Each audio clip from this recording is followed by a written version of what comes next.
Good morning बच्चों। आज हम लोग पढ़ेंगे मुतरादिफ और मुतज़ाद। ये आपके क़वायद का टॉपिक है, मुतरादिफ और मुतज़ाद। आपने इंग्लिश में इसको पढ़ा होगा एंटोनिम्स और सिनोनिम्स। एंटोनिम्स को उर्दू में मुतज़ाद कहते हैं और सिनोनिम्स को उर्दू में मुतरादिफ कहते हैं। तो आइए हम लोग इसको समझते हैं कि मुतरादिफ किसे कहते हैं। हम माना अल्फाज को मुतरादिफ कहते हैं, यानी एक जैसे माने वाले अल्फाज को मुतरादिफ लफ्ज़ कहते हैं। जैसे कहीं कहीं पे दो वर्ड लिखा रहेगा, दो लफ्ज़ रहेगा, लेकिन दोनों के जो माना होते हैं वो एक ही रहेगा। जैसे गौर फ़िक्र, ऐशो इशरत, मुसीबत व परेशानी। तो आप तकलीफ़ की जगह पे मुसीबत का भी इस्तेमाल करते हैं, परेशानी का भी इस्तेमाल करते हैं।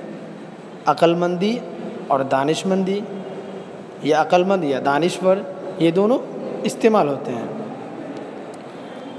यानी एक जैसे माना देने वाले जो अल्फाज होंगे उसे आप मुतरादिफ कहेंगे।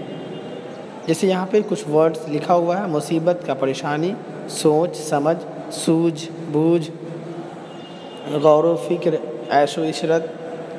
उसके बाद है मुतज़ाद।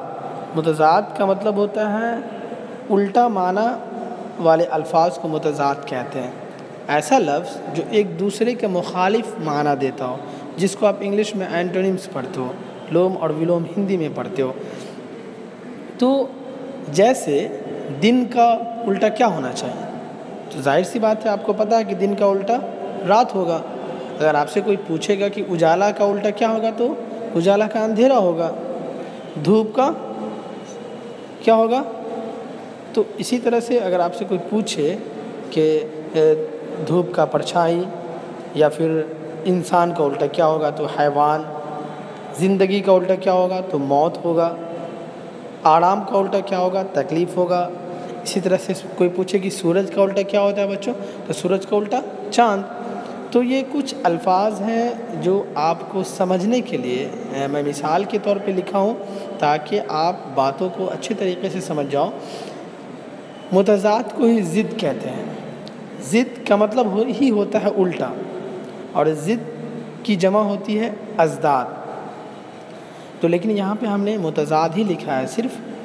जैसे और भी बहुत सारे वर्ड्स हो सकते हैं। जैसे आलिम का जाहिल, आलिम कहते हैं पढ़े लिखे लोग को, और जाहिल कहते हैं इलिटरेट को, यानी जो पढ़ा लिखा ना अनपढ़ हो। इसी तरह से घर का क्या होगा, मैदान। तो आप अपने चैप्टर से इस तरह के जो अल्फाज आते होंगे उसको अपने कॉपी पे नोट करना, और आज का जो लेसन है उसे अपने कॉपी पे नोट कर लो, उसे याद करो। क्योंकि जब एग्ज़ाम्स होंगे नेक्स्ट में कभी भी अगर हाफ ईयरली के, तो ये सब जो टॉपिक्स है ग्रामर के, इन्हीं सारे टॉपिक्स से सवालात भी पूछे जाएंगे। तो उस लिहाज से भी काफ़ी अहम है इसको जानना आपके लिए। जब आप किसी भी लेसन को ख़त्म करते हो तो देखते हो कि उसमें एक्सरसाइज में मुतरादिफ लफ्ज़ आता होगा, मुतज़ाद लफ्ज़ लिखने को कहा जाता होगा। फिर इसी तरह से वाहिद और जमा है। तो मैं वाहिद और जमा बाद में डिस्कस करूँगा, लेकिन आज मुतज़ाद और मुतरादिफ के ऊपर ये वीडियो था। इसका मैं PDF शेयर कर रहा हूँ, उसे आप अपने कॉपी पे उसे देख करके नोट कर लो। शुक्रिया।